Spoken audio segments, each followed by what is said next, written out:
Good evening. It's Christian Hermit. I'm going to share with you this what happened when I had a dream vocation. It wasn't a dream, but I mean it was a vocation of one's dreams, of a gift and all, and what happened during it. Because it explains more about forces of evil and what can happen and how God can intervene when he wants, when he knows that that's best. And we can think of this with people who, and everything aligned right for me to be okay, but people who are in tragic crimes and things that there's always reasons why our time comes and how and everything God utilizes. He does not view death the way we view death. He does not. And he utilizes all for good, including deaths. Say something needs to be changed or whatever. Oftentimes that comes through some tragedy. Great changes that for the better for many, many people. So, but it's still a horrific thing. And it's still sinful. It's terrible. But there's just a lot of sick people in our world. But my son and I, the daughters had gone off to college, and we had the first September we were Catholic. A priest came from India. He was a Vincentian, Order of St. Vincent de Paul. And he spoke at this parish we were in, and he talked about, the seminarians. He was there, trying to get anybody who would be willing to sponsor seminarians. And he said that in India at that time, this was back in 1995, that a seminarian could receive all their housing and their food and their training in India, their training to be a priest. And it was like same as here, I think 4 years of training or something, or more. Maybe it was more. It was a religious order.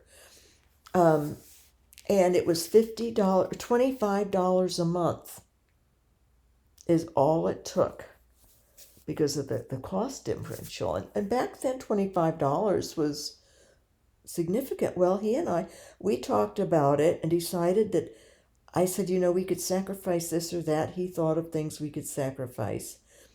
And we were already aware of this bingo hall and the money people would, waste on that. So I got a mayonnaise jar emptied. It was already emptied and cleaned out, and put a sign on it that said bingo. And we gave up soda pop.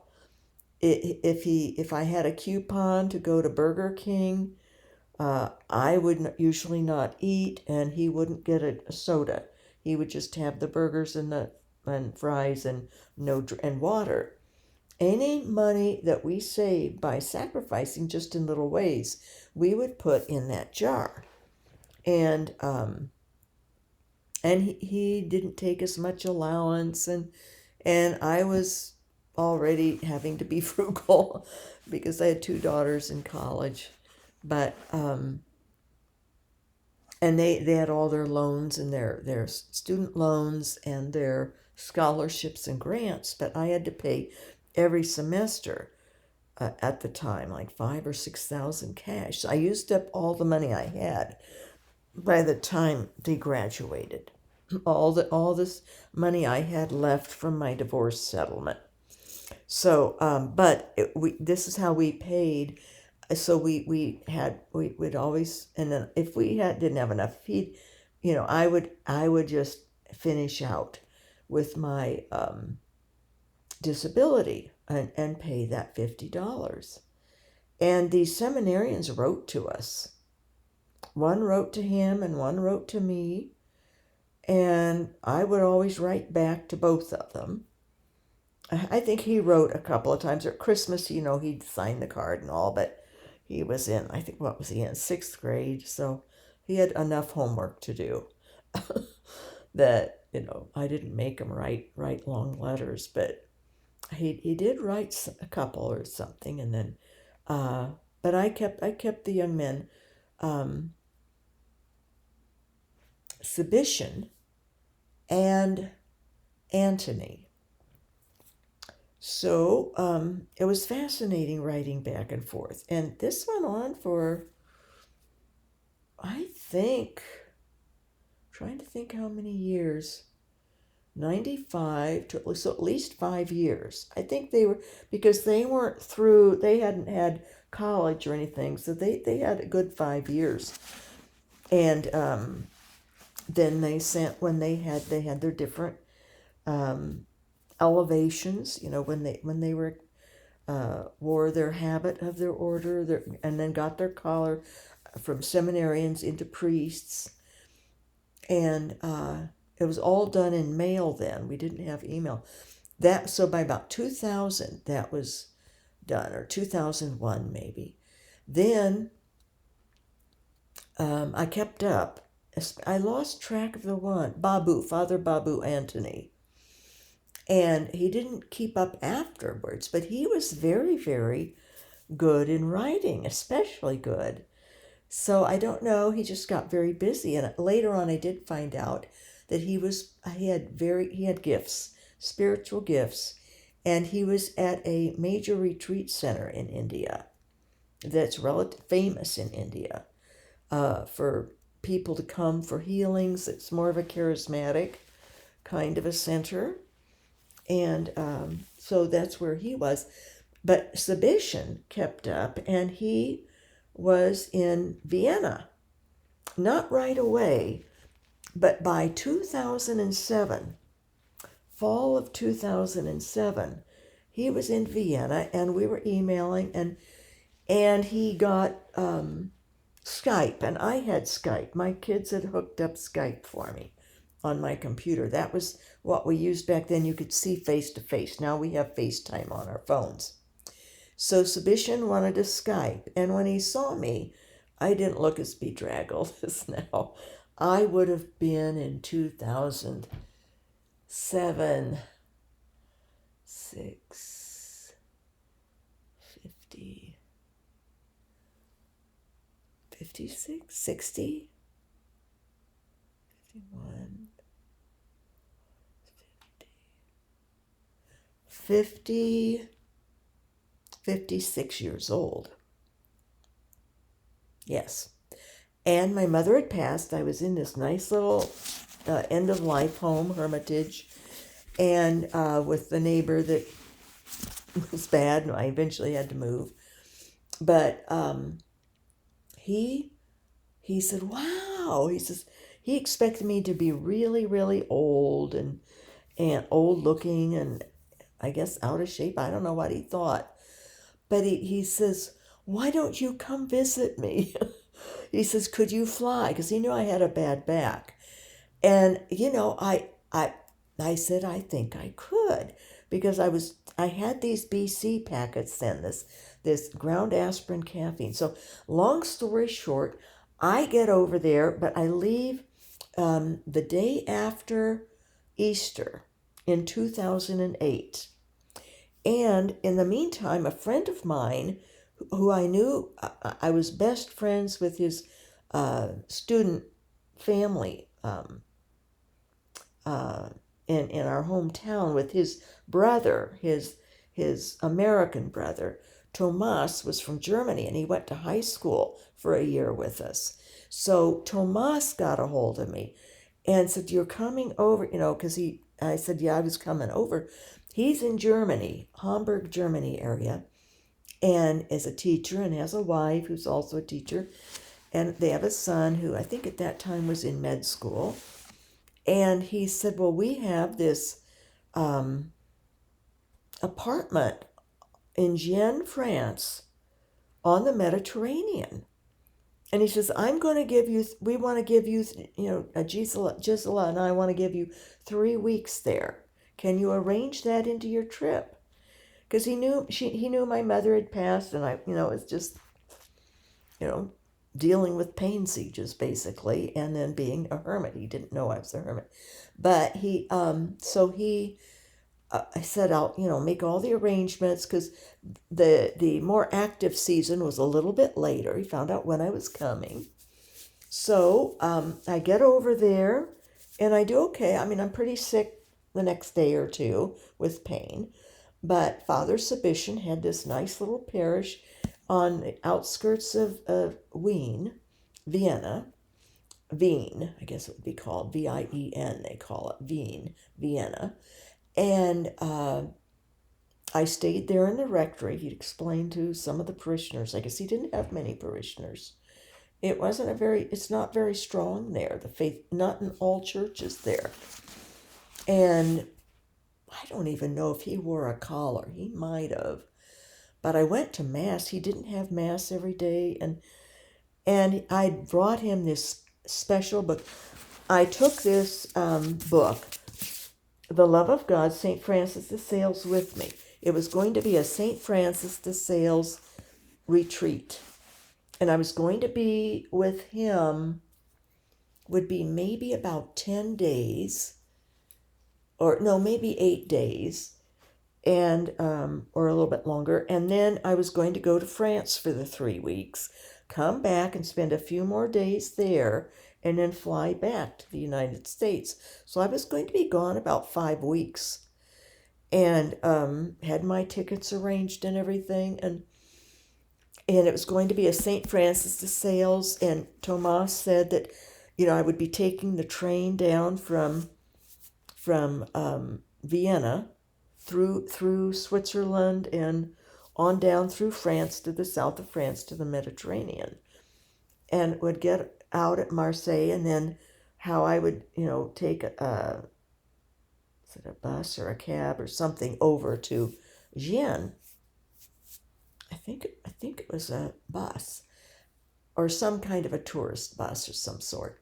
And so a Father Sebastian had taken me all over to different monasteries and in the Rhone or Rhine River, Rhine, I guess, just beautiful, and up to this beautiful shrine up in the snows, up in the mountains, in the Alps, and down into Vienna to see St. Stephen's Cathedral. Well, I wanted to see churches, And so he would take me to all these different churches. We went to one called St. Peter's in Vienna. And there, it was so strange because I saw all these people in there praying, lines for confession just on weekday. And he would either stay outside or he'd sit in the back or something. And I would just be in awe of just the beauty of these churches and everything. And the more I was with Sebastian, though, that I recognized that he wasn't plugged in. He wasn't on fire. And I thought, what's happened? What's happened? And then I'd see in other places, and I'd say something about, well, why don't you dress as a priest? Oh, none of us do here. None of us do here. And he didn't have confessions, and he left out part of the readings from Mass to make it shorter. There were only like maybe 3 or 4 people at Mass, and it was a wealthy little area of Vienna. And I had taken him a very special first edition book of this St. Francis de Sales. I have an older edition here, but I took him this prize book, thinking, that he would love it, and turned on, and because the seminarians in our diocese, when I gave them different books, they really liked it, and they would read them. They were plugged in, excited about. And he had already been a seminarian. Obviously, he was a priest, but I realized he had just sort of dropped down to the level maybe of other priests there. I don't know.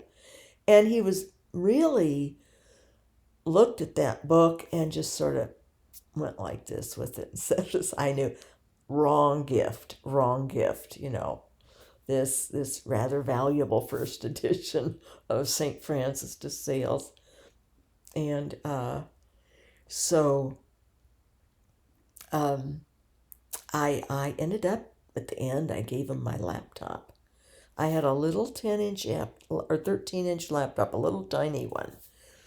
And because back then they were heavy, and when I would lay on my back, and have that, I couldn't have anything too heavy on me because it would hurt my back just having weight on it even.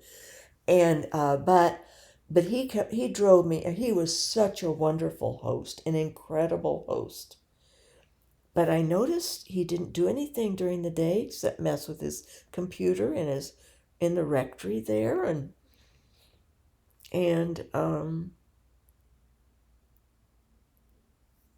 didn't have anyone counseling anyone or just nothing. And he did show me around, like downtown Vienna, down in the city where and showed me, how to use the travel system there. And we went to the monasteries, because he asked what I want. I said, well, I really want to see whatever is holy. He says, well, I figured you did, because we had been writing for years, and he knew me pretty well and what I was interested in. And he was just so wonderful, a great host and everything. And he showed me where the diocese office was, and he mentioned something that he was going to start his doctorate there, get his, or maybe it was master's, I don't know. Anyway, an advanced degree, and that he was excited. The diocese was paying for it and all. Well, that was good. I was happy for that. And at one point, his superior came on a visitation, and that was a strange situation, very strange. And Sebastian told him of how my son and I had paid for them for all the different, 5 years at least, it was maybe 6 even, to put him through seminary. And that was just all very strange, very strange. But anyway, I was really becoming more and more sad that Sebastian seemed to have lost his zeal, his vocation even, and all that he could be doing. It was a nice little church, not huge, but nice, and a lovely rectory, and there was just no religion in his life other than, I think, maybe 3 times a week he celebrated Mass and then cut it short. And I said, well, you didn't have any psalm reading. You didn't have the other reading. Oh, well, people don't want to hear all that. They don't want to hear all that. It makes it too long. Well, there were only like maybe 4 or 5 people, and all elderly. What else are they doing, But he had just like thrown in the towel. He was so young. He was maybe 30 years old, 32 by then. And I was like just sort of crushed. But other than that, we went everywhere. That's where I saw it. It was on April 2nd. We happened to be at this one monastery, and they had or maybe it was a convent, but they had a statue of Saint Paul, the hermit, Saint Paula, Paola. And I had just read his biography, not an autobiography, his biography, and was so excited. Had him take my picture with that statue because it was on his feast day that we were there. I thought, what a coincidence. I had never seen a statue of him anywhere, or even photos or anything back then. The internet was up, but not nearly as to the degree it is now. But so it's just a wonderful dream. But I also then noticed when we would go to smaller shrines, so many shrines in Austria, and it was just all so beautiful. He even took me to further places out, and so he would sometimes he would just wait outside. He didn't even want to be in the church, not praying or anything.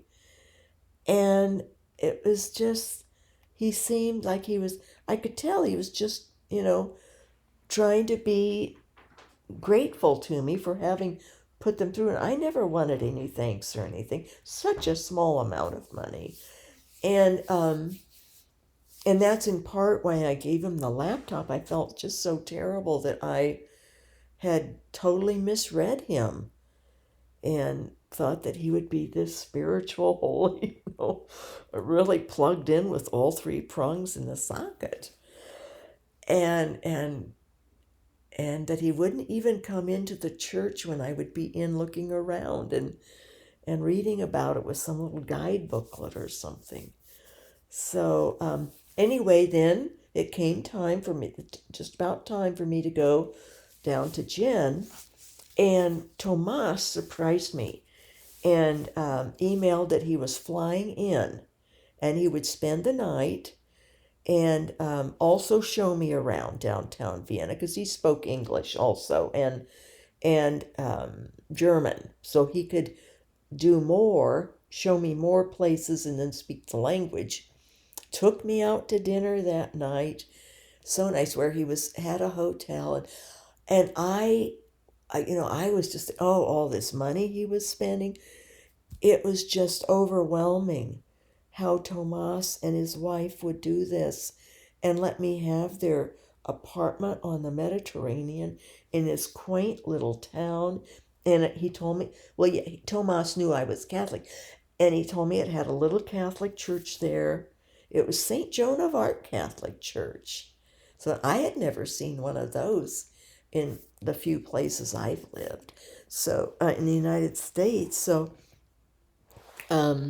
So anyway, and he helped me write all the instructions of how to get to the train and where to change on the train, and I had to change trains in one area in France, and then what one to get off. Gave me this packet, his landlord's name and address and phone number. Madame Lafarge was her name. And a key to the apartment was in the packet, and other numbers, and of course I had his number, and got me all set up. And even when we were walking around Vienna, he picked up, he says, someone's going to try to pickpocket you or assault you.